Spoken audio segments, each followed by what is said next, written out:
गुरुर्ब्रह्मा गुरुर्विष्णु गुरुर्देवो महेश्वर गुरुर्साक्षात् परं ब्रह्म तस्मै श्री गुरवे नमः। ध्यानमूलं गुरुमूर्ति पूजामूलं गुरुपदं ज्ञानमूलं गुरुवाक्य मोक्षमूलं गुरुकृपा। ओम नमो भगवते वासुदेवाय। श्री हरि संक्षिप्त महाभारत प्रथम खंड वन पर्व। अभी तक हमने जाना वन में द्रौपदी और युधिष्ठिर का संवाद होता है, जिसमें द्रौपदी क्षमा और क्रोध में कौन उत्तम है पूछती है। राजा बलि अपने दादा प्रहलाद से इसी बात पर चर्चा करते हैं। आज हम जानेंगे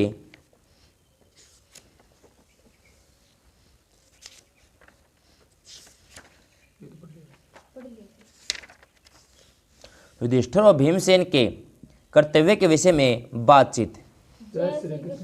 वैशंपायन जी कहते हैं, जन्मेजय द्रौपदी की बातें सुनकर भीमसेन के मन में क्रोध जग गया। वे लंबी सांसें लेते हुए युधिष्ठिर के पास आकर कहने लगे, भाई जी, आप सत्पुरुषोचित धर्म अनुकूल राजमार्ग से चलिए। यदि हम लोग धर्म अर्थ काम से वंचित होकर इस तपोवन वन में पड़े रहेंगे तो हमें क्या मिलेगा। दुर्योधन ने हमारा राज्य धर्म सरलता अथवा बल पौरुष नहीं लिया है, उसने कपट धूत के सहारे हम लोगों को धोखा दिया है। हम लोगों के अपराध को जितना जितना क्षमा करते जाते हैं उतना उतना वे हमें असमर्थ मानकर दुख देते जा रहे हैं।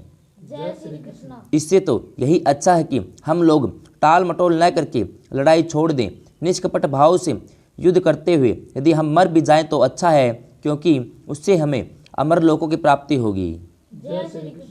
और यदि हम कौरवों को तहस नहस करके पृथ्वी के राजा हो जाएं तो भी हमारा कल्याण ही है। हम अपने धर्म में स्थित हैं। हम चाहते हैं कि हमारा यश हो, कौरवों से वैर का बदला भी लें, तभी तो यह आवश्यक हो जाता है। हम युद्ध की घोषणा कर दें। मनुष्य को केवल धर्म, केवल अर्थ, केवल काम के सेवन में नहीं लग जाना चाहिए। इन तीनों प्रकार के सेवन करना चाहिए जिससे इनमें विरोध न हो।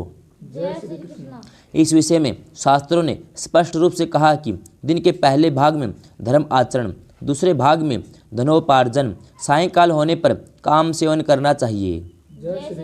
मैं जानता हूँ, सभी जानते हैं, आप निरंतर धर्म आचरण में संलग्न रहते हैं, फिर भी सभी आपकी वेद मंत्रों द्वारा कर्म करने की सलाह देते ही हैं। दान, यश, सत्पुरुषों की सेवा, वेद अध्ययन और सरलता ये मुख्य धर्म हैं। इनके पालन से इस लोक और परलोक में सुख मिलता है। परंतु धर्मराज, मनुष्य में चाहे सभी गुण हो फिर भी धन न हो तो धर्म आचरण नहीं हो सकता। यह निश्चय है कि जगत का आधार धर्म है। धर्म से श्रेष्ठ कोई वस्तु नहीं है। फिर भी धर्म का सेवन तो धन के द्वारा ही होता है। धन भिक्षावर्ती से अथवा उत्साहहीन होकर बैठ जाने से नहीं मिलता, वह तो धर्म का आचरण करने से ही मिलता है। ब्राह्मण तो भीख मांगकर भी अपना जीवन निर्वाह कर सकता है, परंतु क्षत्रिय के लिए इस वर्ती का निषेध है। इसलिए आपको तो पराक्रम करके ही धन पाने का उद्योग करना चाहिए। आप अपने क्षत्रिय धर्म को स्वीकार करके मुझसे, अर्जुन से शत्रु का नाश कराइए। शत्रु पर विजय प्राप्त करके प्रजा पालन करने से आपको जो फल मिलेगा वह निंदित नहीं होगा। आपके लिए प्रजा पालन ही सनातन धर्म है। यदि आप क्षत्रियोचित धर्म का परित्याग कर देंगे तो जगत में आपकी हंसी होगी। मनुष्य को अपने धर्म से डिगना नहीं चाहिए। उसे जो धर्म से डिगता है उसे संसार में अच्छा नहीं माना जाता। आप शिथिलता छोड़िए, दृढ़ क्षत्रिय के समान वीरता स्वीकार करके अपने धर्म का भार वहन कीजिए। भला बतलाइए तो अर्जुन के समान धनुर्धारी और कौन योद्धा है? भविष्य में होने की संभावना भी नहीं है। मेरे समान गदाधारी और कौन है? आगे होने की संभावना भी कहाँ है? बलवान पुरुष अपने बल के भरोसे युद्ध करता है, सैनिकों की संख्या के बल पर नहीं। आप बल का आश्रय लीजिए। यद्यपि शहद की मक्खियाँ कमज़ोर होती हैं, फिर भी वे सब मिलकर मधु निकालने वाले का प्राण ले लेती हैं। वैसे ही निर्बल पुरुष भी इकट्ठे होकर बलवान शत्रु का नाश कर डालते हैं। जैसे सूर्य अपने किरणों से पृथ्वी का रस ग्रहण करता है, जल बरसाकर प्रजा का पालन करता है, वैसे ही आप भी दुर्योधन से राज्य छीनकर प्रजा का पालन कीजिए। जय श्री कृष्ण। हमारे पितामह ने शास्त्रीय विधि के अनुसार प्रजा पालन किया है। प्रजा पालन द्वारा हमारा सनातन धर्म है। एक क्षत्रिय युद्ध में विजय प्राप्त करके अथवा प्राणों की बलि देकर जो गति प्राप्त करता है वह तपस्या के द्वारा भी प्राप्त नहीं हो सकती। जय श्री कृष्ण। ब्राह्मण और कुरुवंशी इकट्ठे होकर बड़ी प्रसन्नता से आपकी सत्य प्रतिज्ञा की चर्चा करते हैं। जय श्री कृष्ण। आपने लोभ, कृपणता, मोह, भय, काम आदि से कभी झूठ नहीं बोला है। यदि आप राजाओं के विनाश के पाप से डरते हैं तो यह भी ठीक नहीं है, क्योंकि राजा पृथ्वी प्राप्त करने के लिए जो कुछ पाप करता है उसे बड़ी बड़ी दक्षिणा के यज्ञ करके दूर कर देता है। जय श्री कृष्ण। आप ब्राह्मणों को हजारे गांवों का दान करके पाप से छूट जाएंगे। आप जब युद्ध के सब अस्त्र शस्त्रों को रथ में रखकर ब्राह्मणों को धन देने के लिए शीघ्रता से शत्रु पर चढ़ाई कर देंगे। आप ही आज ही शुभ दिन है, ब्राह्मणों से स्वस्ति वाचन करवाइए। अपने अस्त्र विद्या कुशल सूरवीर भाइयों के साथ हस्तिनापुर पर चढ़ाई कर दीजिए। संजय वंश के राजा, केकय वंश के राजा वर्षणे भूषण भगवान श्री कृष्ण की सहायता से क्या हम युद्ध में विजय प्राप्त नहीं कर सकते? जय श्री कृष्ण। हम अपने सहायकों को शक्ति के द्वारा शत्रु के हाथ से अपना राज्य क्यों न लौटा लें? धर्मराज युधिष्ठिर ने कहा, भैया भीमसेन, मनुष्य पुरुषार्थ, अभिमान, वीरता से युक्त होकर भी अपने मन को वश में नहीं कर सकता। मैं तुम्हारी बात का अनादर नहीं करता। मैं ऐसा समझता हूँ कि मेरे भाग्य में ऐसा ही होना लिखा है। जय श्री कृष्ण। जिस समय हम जुआ खेलने के लिए धूत सभा में आए, उसमें दुर्योधन ने भरतवंशी राजाओं के सामने यह दाव लगाया। उसने कहा, युधिष्ठिर, यदि सामने तुम जुए में हार जाओगे तो तुम्हें भाइयों सहित 12 वर्ष वन में रहना होगा, 13वें वर्ष गुप्तवास करना होगा। गुप्तवास के दौरान यदि कौरव के दूत तुम्हें ढूंढ निकालेंगे तो फिर से 12 वर्ष के लिए वन में जाना पड़ेगा और 13वें वर्ष में वही बात होगी। जय श्री कृष्ण। और यदि मैं हार गया तो हम सभी भाई अपना ऐश्वर्य छोड़कर उसी नियम के अनुसार वनवास और गुप्तवास करेंगे। भीमसेन, मैंने दुर्योधन की बात मान ली और वैसी ही प्रतिज्ञा की थी। यह बात तुम्हें और अर्जुन को भी मालूम है। इसके बाद वह अधर्ममय जुआ हुआ, हम लोग हार गए, नियम के अनुसार वनवास कर रहे हैं। सत्पुरुषों के सामने एक बार प्रतिज्ञा करके फिर राज्य के लिए कौन मनुष्य उसे तोड़ेगा? जय श्री कृष्ण। एक कुलीन मनुष्य यदि राज्य के लिए प्रतिज्ञा भंग करके उसे पा भी ले तो वह मरण से अधिक दुखदायक होगा। मैंने कुरुवंशी वीरों के बीच में प्रतिज्ञा पूर्ण जो बात कही है उसे मैं टाल नहीं सकता। जय श्री कृष्ण। जैसे किसान बीज बोकर पकने तक उसके फल की आशा लगाने के लिए बैठा रहता है, वैसे ही तुम्हें भी अपनी उन्नति के समय की प्रतीक्षा करनी चाहिए। समय आए बिना कुछ नहीं होता। जय श्री कृष्ण। भीमसेन, तुम मेरी सत्य प्रतिज्ञा सुन लो। मैं देवत्वों की प्राप्ति तथा इस लोक में जीवित रहने की अपेक्षा भी धर्म से अधिक प्रेम करता हूँ। जय श्री कृष्ण। मेरा ऐसा दृढ़ निश्चय है कि राज्य, पुत्र, कीर्ति, धन ये सब मिलकर सत्य धर्म के 16वें हिस्से की भी बराबरी नहीं कर सकते। जय श्री कृष्ण। भीमसेन ने कहा, भाई जी, जैसे सलाई से लेते लेते एक दिन अंजन समाप्त हो जाता है, वैसे ही मनुष्य की आयु पल पल भर में खिंचती जा रही है। जैसे ऐसी अवस्था में मनुष्य को क्या समय की बाट जोहते हुए बैठा रहना चाहिए। जिसे अपनी लंबी उम्र का पता ही नहीं, उसे अंत समय का ज्ञान हो और भूत भविष्य आदि सब वस्तुओं को प्रत्येक से देख सकता हो, केवल उसी को समय की प्रतीक्षा करनी चाहिए। मृत्यु सिर पर सवार है, इसलिए उसके प्रकट होने से पहले ही हमें राज्य प्राप्त करने का उपाय कर लेना चाहिए। आप बुद्धिमान, पराक्रमी, शास्त्रज्ञ और सम्मानित वंश के हैं। आप धृतराष्ट्र के दुष्ट पुत्रों पर क्षमा को क्यों करते हैं?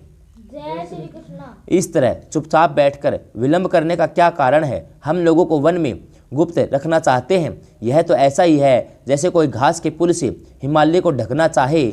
आप एक जगत प्रसिद्ध व्यक्ति हैं। जैसे सूर्य आकाश में छिपकर नहीं विचर सकता, वैसे ही आप भी कहीं छिप नहीं सकते।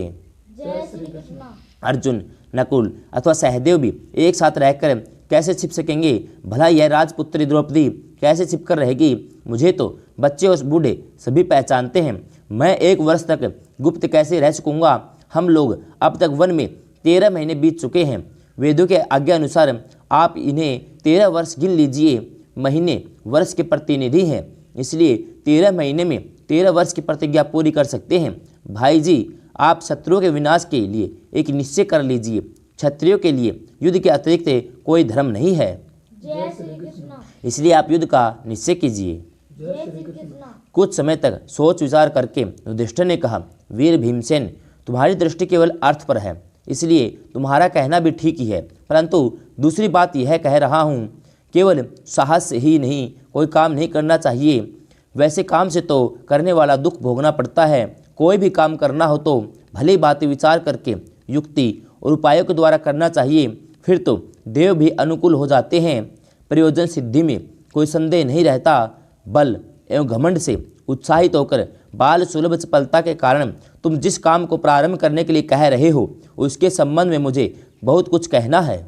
जय श्री कृष्ण। भूरी सर्वा, सल, जलसंध, भीष्म, द्रोण, कर्ण, अश्वत्थामा, दुर्योधन, दुशासन आदि धृतराष्ट्र के प्रचंड पुत्र शस्त्र अस्त्र विद्या में बड़े कुशल और हम पर आक्रमण करने के लिए तैयार हैं। जय श्री कृष्ण। पहले हम लोगों ने जिन राजाओं को बलपूर्वक दबा दिया था, वे अब उनसे मिल गए हैं। दुर्योधन ने कौरव सेना के सब वीरों, सेनापतियों और मंत्रियों को तथा उनके परिवार वालों को भी उत्तम उत्तम वस्तुएं, भोग सामग्री देकर अपने पक्ष में कर लिया है। वे दम रहते दुर्योधन की ओर से लड़ेंगे, मेरा ऐसा निश्चित विचार है। यद्यपि भीष्म पितामह, द्रोणाचार्य, कृपाचार्य उन पर और हम पर समान दृष्टि रखते हैं, तथापि उन्होंने राज्य का अन्न खाया है, इसलिए उसका बदला चुकाने के लिए दुर्योधन की ओर से ही युद्ध करेंगे। जय श्री कृष्ण। वे सब अस्त्र शस्त्र के मर्म से ईमानदार हैं। मेरा विश्वास है कि समस्त देवताओं के साथ इंद्र भी उन्हें नहीं जीत सकते। कर्ण की वीरता, उत्साह, प्रवीणता अपूर्व है। उसका शरीर अभेद कवच से ढका रहता है।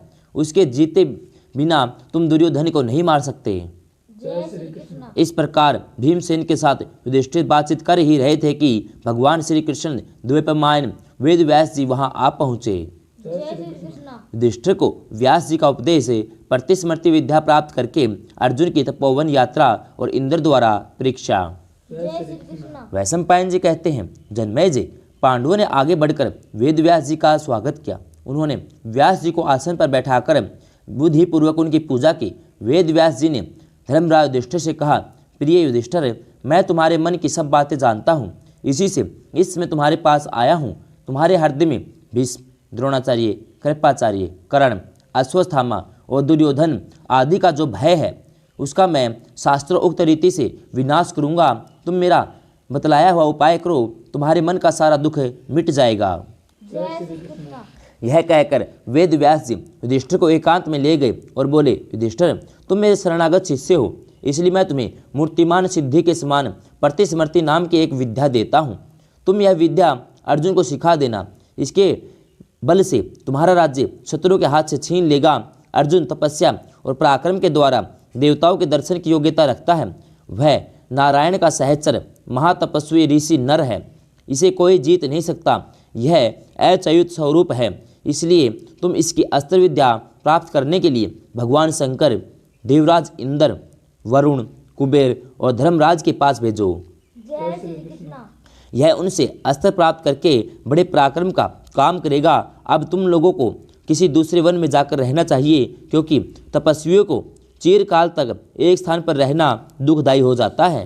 जय श्री कृष्ण। ऐसा कहकर भगवान वेद व्यास राजा युधिष्ठिर को प्रतिस्मृति विद्या का उपदेश दिया और उनसे अनुमति लेकर वे वही अंतर्धान हो गए। जय श्री कृष्ण। धर्मात्मा युधिष्ठिर भगवान व्यास के उपदेश अनुसार मंत्र का मनन और जप करने लगे। उसके मन में बड़ी प्रसन्नता हुई। वे अब द्वैत वन से चलकर सरस्वती तटवर्ती काम्यक वन में आए। वेदज्ञ और तपस्वी ब्राह्मण भी उनके पीछे पीछे वहां आ पहुँचे। वहां रहकर पांडव अपने मंत्रियों और सेवकों के साथ विधिपूर्वक पितर, देवता और ब्राह्मणों को संतुष्ट करने लगे। जय श्री कृष्ण। धर्मराज ने एक दिन व्यास जी के आदेश अनुसार अर्जुन को एकांत में बुलाया और बोले, अर्जुन, भीष्म, द्रोणाचार्य, कृपाचार्य, कर्ण, अश्वत्थामा आदि अस्त्र शस्त्रों के बड़े ब्रह्मज्ञ हैं। दुर्योधन ने सत्कार करके उन्हें अपने वश में कर लिया है। अब हम केवल तुमसे ही आशा है। मैं इसमें तुम्हें एक आवश्यक कर्तव्य बतलाता हूँ। भगवान वेद व्यास ने मुझे एक गुप्त विद्या का उपदेश दिया है। उसका प्रयोग करने पर सब जगत भली भांति दिखने लगता है। तुम सावधानी के साथ मुझसे वह मंत्र विद्या सीख लो। समय आने पर देवताओं का कृपा प्रसाद प्राप्त कर लो। जय श्री कृष्ण। इसके लिए तुम दृढ़ ब्रह्मचारी व्रत धारण करो। धनुष, बाण, कवच, खड्ग लेकर साधुओं की तरह मार्ग में किसी का अवकाश दिए बिना उत्तर दिशा की ओर यात्रा करो। यहाँ तुम उग्र तपस्या करके मन के परमात्मा में लीन करते हुए देवताओं की कृपा प्राप्त करना। जय श्री कृष्ण। वत्रासुर के भयभीत होकर देवताओं ने अपने सब अस्त्रों का बल इंद्र को सौंप दिया था, इसलिए सारे अस्त्र शस्त्र इंद्र के ही पास हैं। तुम इंद्र की शरण में जाओ, वे तुम्हें सब अस्त्र शस्त्र देंगे। तुम आज ही मंत्र की दीक्षा लेकर इंद्रदेव के दर्शन के लिए जाओ। धर्मराज ने संयमी अर्जुन को शास्त्र विद्या के अनुसार व्रत कराकर वह मंत्र सिखला दिया और इंद्र के लिए जाने की आज्ञा दी। जय श्री कृष्ण। अर्जुन गांडीव, धनुष, अक्षय तर्कस और कवच से सुसज्जित होकर चलने के लिए तैयार हो गया। जय श्री कृष्ण। उस समय द्रौपदी ने अर्जुन के पास आकर कहा, वीर, पापी दुर्योधन ने भरी सभा में मुझे बहुत सी अनुचित बातें कही थी। यद्यपि उनसे मुझे बहुत दुख हुआ, फिर भी तुम्हारे वियोग का दुख है भी उससे बड़ा है। परंतु हमारे सुख दुख के चक्कर में एकमात्र मैं तुम्ही सहारे हूँ। हम लोगों का जीना मरना, राज्य, ऐश्वर्य पाना तुम्हारे ही पुरुषार्थ पर अवलंबित है, इसलिए मैं तुम्हें जाने की अनुमति देती हूँ। भगवान और समस्त देवी देवताओं में तुम्हारे कल्याण की प्रार्थना करती हूँ। जय श्री कृष्ण। अर्जुन ने अपने भाइयों और पुरोहित धौम्य को दाहिने करके हाथ में गंडीव धारण करके उत्तर दिशा की यात्रा की। प्रथम पराक्रमी अर्जुन जब इंद्र का दर्शन करने वाली विद्या से युक्त होकर मार्ग में चल रहे थे, तब सभी प्राणी उनका रास्ता छोड़कर दूर हट जाते। अर्जुन इतनी तेज चाल से चले कि एक ही दिन में पवित्र और देव सविते हिमालय पर जा पहुँचे। जय श्री कृष्ण। तदनंतर वे गंधमादन पर्वत पर गए। बड़े सावधानी के साथ रात दिन रास्ता काटते काटते इंद्रकील के समीप पहुंच गए। उन्होंने वहां एक आवाज़ सुनाई पड़ी, खड़े हो जाओ। इधर उधर देखने पर मालूम हुआ एक वृक्ष की छाया में कोई तपस्वी बैठा हुआ है। जय श्री कृष्ण। तपस्वी का शरीर तो दुबला था, परंतु ब्रह्म तेज से चमक रहा था। इस जटाधारी तपस्वी को देखकर अर्जुन खड़े हो गए। तपस्वी ने कहा, तुम धनुष, बाण, कवच और तलवार धारण किए कौन हो? यहाँ आने का क्या प्रयोजन है? तुम्हारे शस्त्रों का कुछ काम नहीं है। शांत स्वभाव तपस्वी रहते हैं, युद्ध होता नहीं है, इसलिए तुम अपना धनुष फेंक दो। तपस्वी ने मुस्कुराकर कई बार यह बात कही, परंतु अर्जुन टस से मस नहीं हुए। जय श्री कृष्ण। उन्होंने शस्त्र न छोड़ने का निश्चय कर रखा था। अर्जुन को अविचल देखकर तपस्वी ने हंसते हुए कहा, अर्जुन, मैं इंद्र हूँ, तुम्हारी जो इच्छा हो मुझसे मांग लो। अर्जुन ने दोनों हाथ जोड़कर इंद्र को प्रणाम किया। बोले, भगवान, मैं आपसे संपूर्ण अस्त्र विद्या सीखना चाहता हूँ, आप मुझे यही वर दीजिए। जय श्री कृष्ण। इंद्र ने कहा, अब तुम अस्त्र को सीखकर क्या करोगे? मन चाहे ऐश्वर्य भोग मांग लो। अर्जुन ने कहा, मैं लोभ, काम, देवत्व, सुख और ऐश्वर्य के लिए अपने भाइयों को वन में नहीं छोड़ सकता। मैं तो अस्त्र विद्या सीखकर अपने भाइयों के पास लौट जाऊंगा। इंद्र ने अर्जुन को समझा कर कहा, वीर, जब तुम्हें भगवान शंकर का दर्शन होना तब तुम्हें दिव्य अस्त्र दूंगा। तुम उनके दर्शन के लिए प्रयत्न करो, उनके दर्शन से सिद्ध होकर तुम स्वर्ग में आओगे। इंद्र वही अंतर्धान हो गए। जय श्री कृष्ण। जय श्री कृष्ण।